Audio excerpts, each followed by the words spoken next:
பார்த்ததுனால நான் பட்டேன்னு காலி தான் முடிஞ்சது ஜோலி பட்டு புத்தா படுத்த பூங்க பாயும்.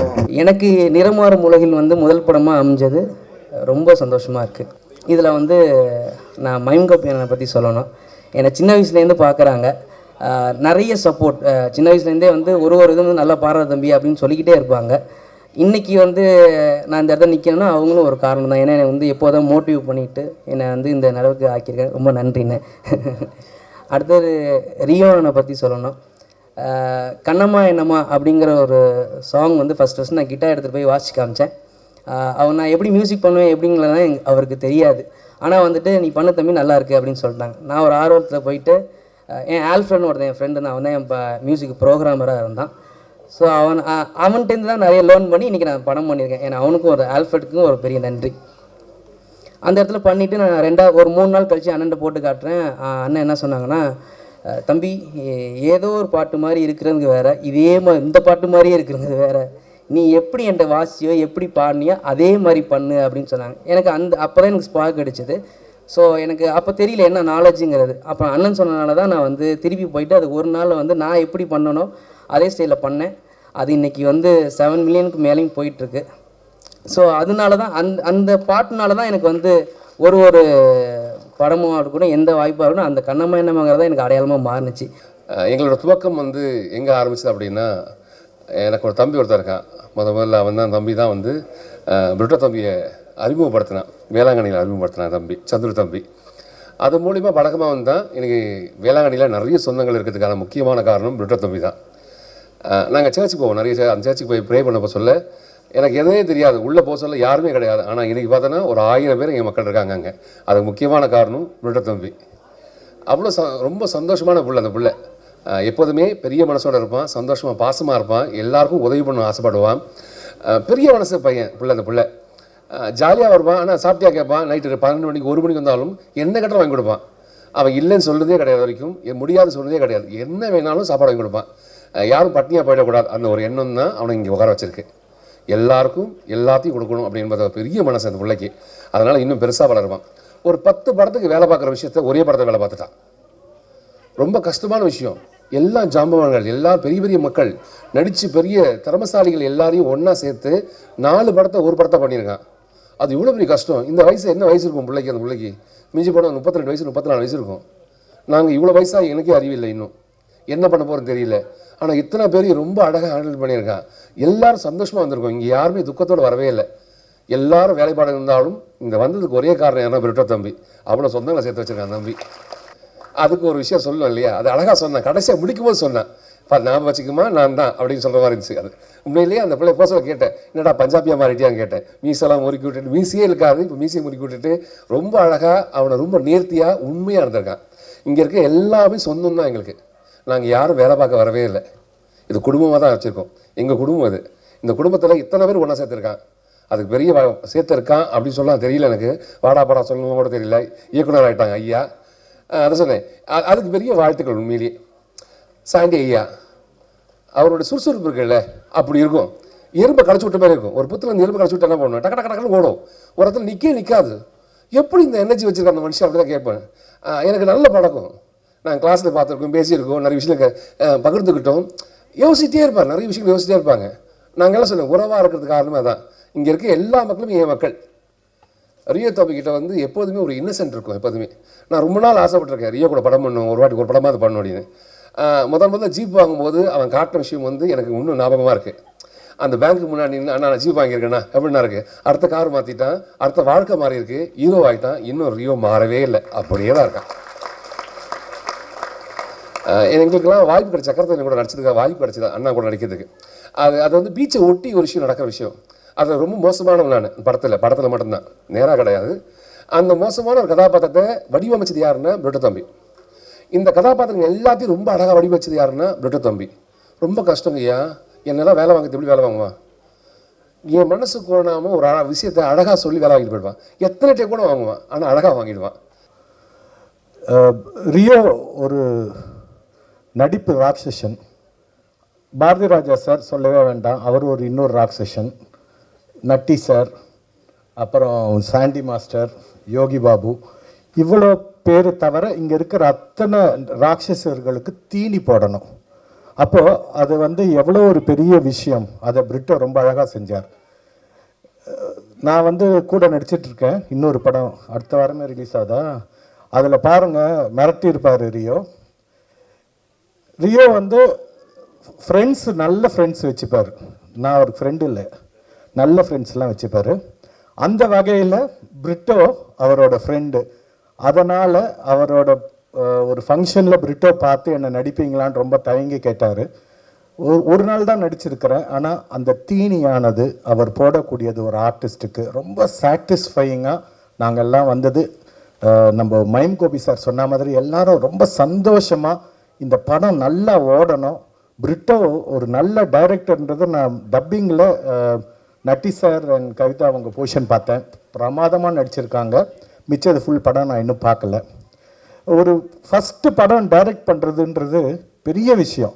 இந்த கஜேந்திர கர்ப்பன் வாங்க 10 மாதத்துக்கு மேலே. ஆனால் இவங்க வந்து ஒரு அசிஸ்டன்ட் டைரக்டராக வந்து கருவை கதையாக்கி அதை சுமந்துக்கிட்டு வந்து அதை பிரசவம் பண்ணக்கூடிய நேரம். இதுக்கு வந்து டாக்டர் நல்லா இருக்கணும். கத்திரிக்கோள் கையுமா அலைஞ்சிட்டு சி செக்ஷன் பண்ணாமல் சுகப்பிரசவமாக கொண்டு வர்றது தான் அந்த ப்ரொடியூசர்ஸ் வேலை. அதை அவங்க ரொம்ப அழகாக பண்ணியிருக்காங்க. இவ்வளோ 34 ஆர்டிஸ்ட் ஒருத்தர் கூட எந்த ஒரு பிரச்சனையும் இல்லை. அத்தனை பேருக்கும் என்ன பேசினாங்களோ அந்த பணத்தை கொடுத்து செட்டில் பண்ணி சந்தோஷமாக வந்து மனசார வாழ்த்துறதுக்கு வந்திருக்கிற அந்த மாதிரி ஒரு ப்ரொடியூசர்ஸ் இவங்க 2 பேரும். எல்லாத்துக்கும் ஒரே ஒரு பேர் சொல்லணும் அப்படின்னா பிரிட்டோ தான். எனக்கு வேறு வார்த்தை எதுவுமே கிடையாது. எல்லாரையும் ஒன்று சேர்த்து எல்லாத்தையும் தனித்தனியாக பேசுவார் அவர். அவ்வளோ ஒரு என்ன சொல்கிறது பொறுமை, அது மாதிரி ஒரு சகிப்புத்தன்மை நான் எங்கேயுமே பார்த்ததே இல்லை. இந்த படத்தில் வந்து இங்கே ஒர்க் பண்ண எல்லாருக்குமே தெரியும் பிரிட்டோவோட உழைப்பு என்ன, எவ்வளோ அன்பு, எவ்வளவு பாசம் அப்படிங்கிறது வந்து எங்கள் ஒர்க் பண்ணங்க நாங்கள் எல்லாருமே நாங்கள் பார்த்துட்டு தான் இருந்தோம். அவ்வளோ ஒரு அன்பு. I love you Brito, I love you தம்பி, சீரியஸாக சொல்கிறேன். ஏன்னா அது எங்களால் வார்த்தையால் சொல்லவே முடியாது. இந்த படத்தில் ரியோ சாருடைய அம்மாவாக நான் பண்ணியிருக்கேன். ஒவ்வொரு ஆணுக்கு பின்னால் ஒரு பெண், ஒவ்வொரு பெண்ணுக்கு பின்னால் ஒரு ஆண், அதுதான், வேறு எதுவுமே கிடையாது. இந்த படத்தில் ஆக்சுவலி நான் ஷூட்டிங்க்கு வரல, ஆனால் நான் என் வீட்டில் இருந்தேன். அதுக்கு நான் பிரிட்டோவுக்கு ரொம்ப தேங்க்ஸ் சொல்லணும். எனக்கு இந்த வாய்ப்பு கிடைச்சது என் பொண்ணால். அவங்கள எடுக்கிறதுக்கு தான் வந்திருந்தாங்க. அப்புறம் என்னை பார்த்து அம்மாவாக நடிப்பீங்களா மேடம் அப்படின்னாங்க. அம்மாவாக நடிக்க மாட்டேன், அம்மாவாகவே இருக்கேன் அப்படின்னு. So that's how it happened. And இத்தனை நட்சத்திர பட்டாளத்தில் நானும் இருக்கிறத நான் ரொம்ப பெருமையாக ஃபீல் பண்ணுறேன். இந்த படத்தில் நீங்கள் எதிர்பாராதது ஏதாவது இல்லாமல் இருந்திருக்கலாம், ஆனால் எதிர்பாராதது நிறைய இருக்குது. எதிர்பார்க்கறது இல்லாட்டாலும் எதிர்பாராதது நிறைய விஷயங்கள் இதில் இருக்குது. நீங்கள் வாழ்க்கையில் ரொம்ப கிட்டத்தில் பார்த்த சில நிகழ்வுகள் நீங்கள் அழகாக அந்த ஸ்க்ரீன்குள்ளே பார்க்கலாம், செல்லுலாய்ட் ஸ்க்ரீனில் பார்க்கலாம். ரொம்ப சந்தோஷமாக இருக்குது எனக்கு. பிரிட்டோ ரொம்ப உழைப்பாடினா அந்த ஒரு நைட் பூரா ஷூட் பண்ணோம் ஹைதராபாத்தில். டாட்டருக்கு நான் கூட போயிருந்தேன். அவ்வளவு ஜுரத்தில், அந்த 103 104 ஜுரத்தில் வந்து உட்காந்து டைரக்ட் பண்ணிகிட்டு இருந்தார். அவ்வளோ எனர்ஜியோடு பண்ணிகிட்டு இருந்தார். பக்கத்தில் உட்காந்து நானும் க்ரோஸை நல்லா கொடுத்துக்கிட்டு இருந்தேன் அவருக்கு.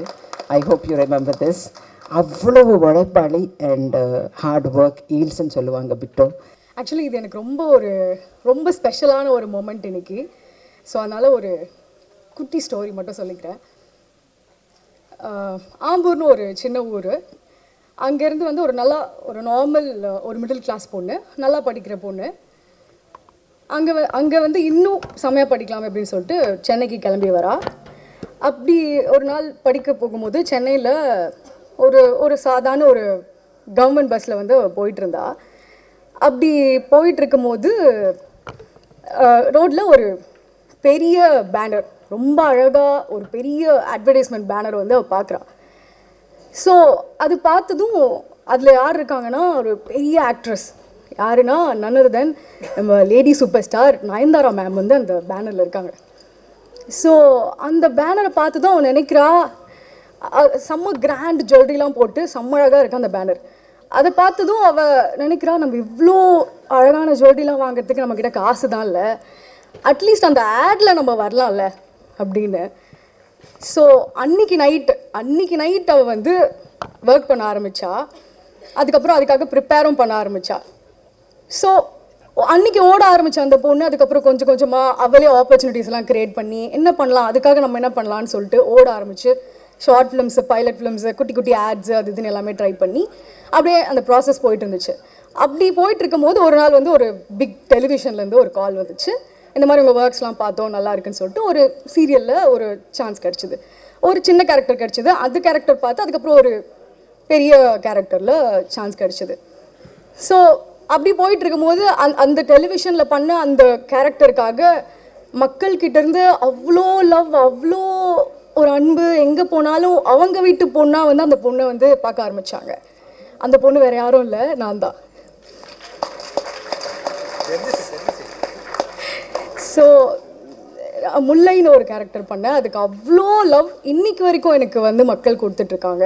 அப்படியே போயிட்டு இருக்கும்போது ஒரு பிரேக், ஒரு பாஸ். ஸோ நம்ம வந்து ஒரு ஸ்டெப்பாக இப்படி போயிட்டே இருக்கும்போது நம்ம அடுத்த ஸ்டெப் போகணுமே அப்படின்னு நினச்சி என்ன பண்ணலான்னு யோசிச்சுட்டு இருக்கும்போது திடீர்னு ஒரு கால் வந்தது நம்ம பிரிட்டோ கிட்டேருந்து. ஸோ நம்ம என்ன பண்ணலாம் அப்படின்னு இருக்கும்போது ஒரு ஸ்டெப் வந்து அவர் கை பிடிச்சி வாங்க காவ்யா அப்படின்னு சொல்லிட்டு இப்படி கை பிடிச்சி ஏற்றி விட்ட மாதிரி இருந்தது பிரிட்டோ பண்ணது. என்னென்னா பிரிட்டோ என்ன சொன்னாருன்னா, இந்த ஆப்பர்ச்சுனிட்டி வரும்போது காவ்யா உங்களை வந்து நான் அந்த ஹீரோயினாலாக காட்ட முடியுமான்னு எனக்கு தெரியல, பட் இந்த படம் முடிச்சு வெளியில் வரும்போது நீங்கள் ஒரு குட் ஆக்டர் அண்ட் நீங்கள் ஒரு நல்ல பர்ஃபார்மர் அப்படின்ற பேர் வந்து உங்களுக்கு கண்டிப்பாக சொல்லுவாங்க அப்படின்னு சொன்னார். தமிழ் சினிமாவில் என்னோட ஒரு ஃபீமேல் லீட் கேரக்டராக ஃபஸ்ட்டு ஃபிலிம். ஸோ இங்கேருந்து பார்க்கும்போது I just want to register and keep this in my memory because I want to come here every year and entertain you all with many films as I can. It really looks nice. இங்கேருந்து பார்க்குறதுக்கு ரொம்ப நல்லா இருக்குது. சடனாக வந்து நம்ம DOP Mallikarjun வந்து என்னை பிரிட்டோவை மீட் பண்ண சொன்னாங்க. ஸோ ஐ மெட் him and he was like, Airaa நீங்கள் பண்ணுங்க அப்படின்னு. எனக்கு சுத்தமாக தெரியல, இந்த படோட ஸ்டோரி தெரியல, இந்த படத்தில் இவ்வளோ பெரிய ஆர்டிஸ்ட் இருப்பாங்க அப்படின்னு எனக்கு தெரியல. I didn't even know. என்னோட ஃபர்ஸ்ட் ஷார்ட் வைக்கும்போது Sandy master was sitting in auto and எனக்கு சுத்தமாக தெரியல மாஸ்டர் இஸ் ஸோ ஃபேமஸ் அப்படின்னு. So many people are coming and taking selfie and I'm asking Master, like, are you this famous? He's like, yeah, I'm famous. I'm like, okay. Then Master showed me many of his dance videos and Master is dancing in some function where Prime Minister of India was here in Chennai or something. And I'm like, Master, are you this famous? I'm so sorry, I was not aware.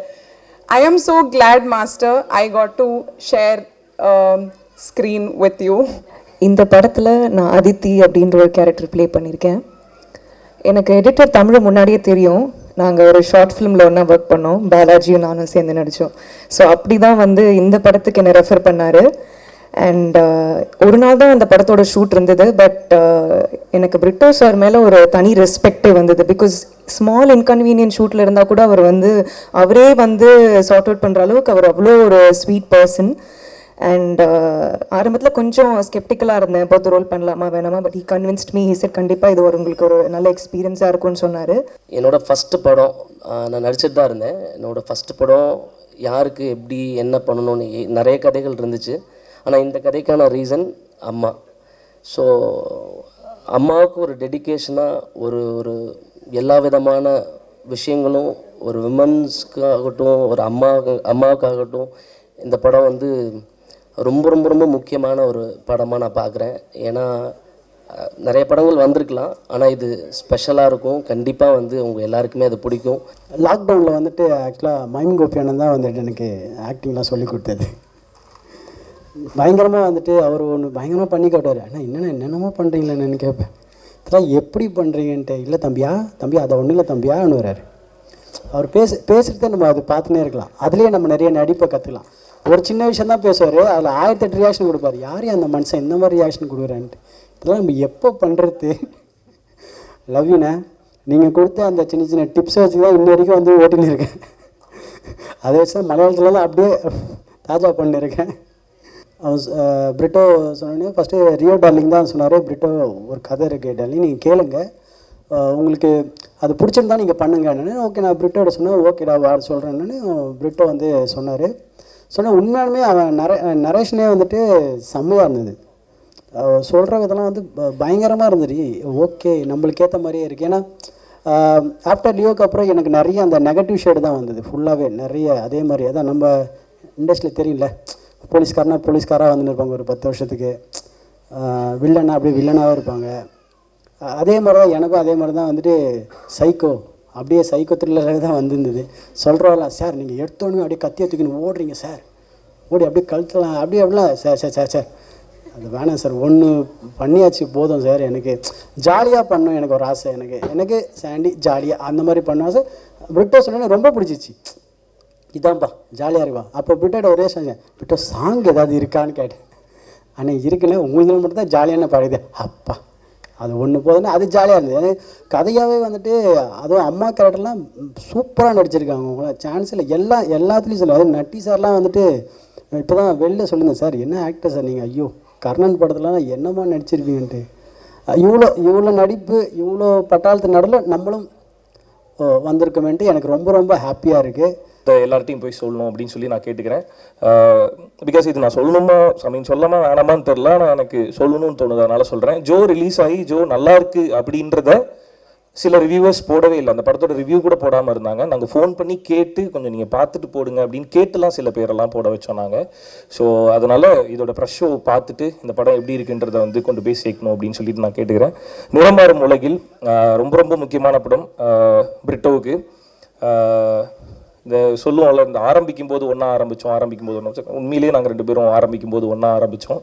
So அங்கே ஆரம்பித்த பயணம் திடீர்னு நடுவில் வந்து அவர் வண்டியை லெஃப்ட்டுக்கு இப்படி போட்டுட்டு வண்டியை ரைட்டில் திருப்பிட்டு நான் டேரக்டர் ஆக போகிறேன் அப்படின்னா, என்னடா சொல்கிற நீ எப்படா டேரக்டர் நினச்ச அப்படின்ற மாதிரி தான் இருந்தது. ஏன்னா நடிக்கணுன்ற ஆசையோடையும் கனவோடையும் வந்திருக்காரு பிரிட்டோ அப்படின்றது தான் எனக்கு தெரிஞ்ச அறிமுகம்.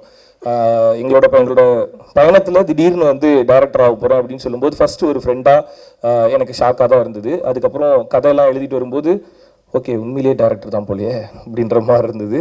ஸோ அங்கே ஆரம்பித்தது. ஸோ அவரோட ஃபஸ்ட்டு டைரக்ஷன் வந்து நான் இருந்திருக்கேன், என்ன தான் அவர் வந்து ஃபஸ்ட்டு டைரக்ட் பண்ணியிருக்காருன்னு நினைக்கும் போது I feel very proud and ரொம்ப ரொம்ப சந்தோஷமாக இருக்குது. அதில் இருக்க சந்தோஷம் வந்து வார்த்தைகள்னால சொல்லி புரிய வைக்க முடியாது. கூட இருக்க ஃப்ரெண்டு டைரக்ட் பண்ணும்போது அதில் ஹீரோவாக நடித்து 2 பேரும் ஒன்றா சேர்ந்து ஜெயிச்சு சிரித்து கட்டி பிடிக்கிறதுல இருக்க சந்தோஷம் வந்து சொல்லி புரிய வைக்க முடியாது. ஸோ அது கண்ணம்மா பாடலில் எங்களுக்கு நடந்தது. என்னோட ஃபர்ஸ்ட் இண்டிபெண்டன்ட் மியூசிக் வீடியோவான கண்ணம்மாவோட டைரக்டர் வந்து பிரிட்டோ. ஸோ அதோட music director Regan, Dev Prakash Regan. So இப்போ அந்த இண்டிபெண்டன்ட் மியூசிக் வீடியோவில் ஆரம்பித்த அந்த பயணம் வந்து இப்போ ஒரு முழுநீள திரைப்படத்தோட இயக்குனராக இங்கே பிரிட்டோ உட்காந்துருக்காரு. அதோட இசையமைப்பாளராக தேவ் பிரகாஷ் ரீகன் உட்காந்துருக்காரு. ஒரு கிட்டார் எடுத்துட்டு ஜாலியாக ரூமில் வந்துட்டு ஒரு பேச்சுலர் ரூமில் ஜாலியாக உட்காந்து கிட்டார் இப்படி வாசிக்கி நீங்கள் வாசிச்சு சூப்பராக பாடினாப்புல இந்த பாட்டு ஒரு மாதிரி நல்லா இருக்கு அப்படின்னு சொல்லி ஆரம்பிச்சது. இப்போ பார்த்தா இந்த முழு படத்துக்கு ஒரு ஒரு ஒரு கம்போசராக வந்து தேவ் பிரகாஷ் ரீகனை பார்க்கும்போது I feel very very very very proud. மொத்த டீமுமே தேவ் பிரகாஷ் ரீகனோட ஒர்க்கை பற்றி நிறைய சொல்லிட்டு இருக்காங்க. ஸோ ஒரு யங் மியூசிக் டைரக்டர் இந்த படம் பேசுன்னு நினைக்கிறேன் தேவ் பிரகாஷ் ரீகனை பற்றி. அண்டு ஒரு உண்மையை சொல்லணும்னா இதில் 2 பாட்டு நான் இன்றைக்கி தான் கேட்குறேன். எனக்கு காட்டக்கூட இல்லை, ஒளிச்சு வச்சுருந்தானே. ஸோ இன்றைக்கி தான் கேட்குறேன். ரொம்ப நல்லா இருந்தது, பாட்டோட அவுட் அவ்வளோ சூப்பராக இருந்தது. அண்ட் ஆஸ் அ கம்போசராக ஒன்று பார்க்கும்போது ரொம்ப சந்தோஷமாக இருக்குது. பிரிட்டோக்கு சொன்ன மாதிரி தான், அதான் கூட இருக்க ஃப்ரெண்டுக்கு திடீர்னு சர்ப்ரைஸாக தானே இருக்கும். ஃபர்ஸ்ட் ரேங்க் எடுத்துட்டா அப்படின்னா எப்படி நீ எடுத்தா அப்படின்னு தான் கேட்பாங்க. ஸோ அந்த மாதிரி தான் பிரிட்டோ டேரக்டர் ஆனது ஒரு ஷாக்கு. தேவ் பிரகாஷ் வந்து ஒரு ஃபுல் படத்துக்கு சூப்பராக கம்போஸ் பண்ணும்போது டேய் உண்மையிலேயே நீ மியூசிக் டேரக்டர். ஸோ அப்படி இருக்கு.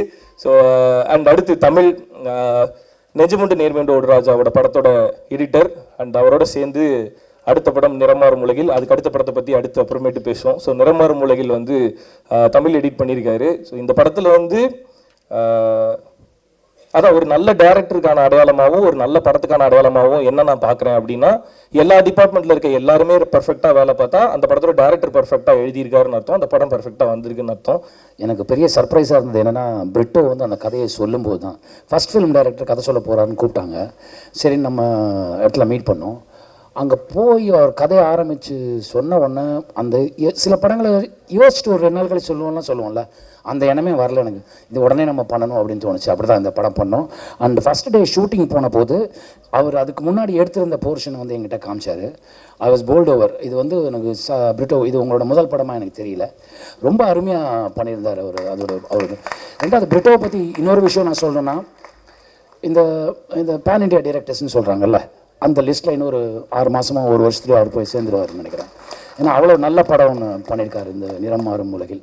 அண்ட் நான் இந்த படத்தில் ஸ்க்ரீன் ஷேர் பண்ணது சுரேஷ் மேனன் சார் கூட, அப்புறமா காவ்யா அறிவுமணி அவங்க கூட, அப்புறமா வந்து ரிஷிகாந்த் அவங்க கூட, அண்ட் வேறு யார், ஆமாம் அவங்க தான், இவங்க தான், இத்தனை பேர் தான் அந்த என்னோடய போர்ஷனில் ஷேர் பண்ணிக்கிட்டது. ரொம்ப அருமையாக பண்ணாங்க எல்லோரும். நான் நடிக்கிறதுக்கு போகிறதுக்கு அன்றைக்கி முதல் நாள் இவங்கள வச்சு ஒரு சீன் எடுத்திருந்தாங்க. அந்த சீனோட ஃபுட்டேஜையும் காமிச்சார். எனக்கு கொஞ்சம் பயம் வந்துச்சு, என்னடா ஆளாளுக்கு திங்குறாங்களே, நம்ம என்ன பண்ண போகிறோம்னு தெரியலையேன்னு. அந்த பயத்தோடு தான் போய் நடித்தேன். ரொம்ப நல்லா வந்ததுன்னு சொன்னாங்க.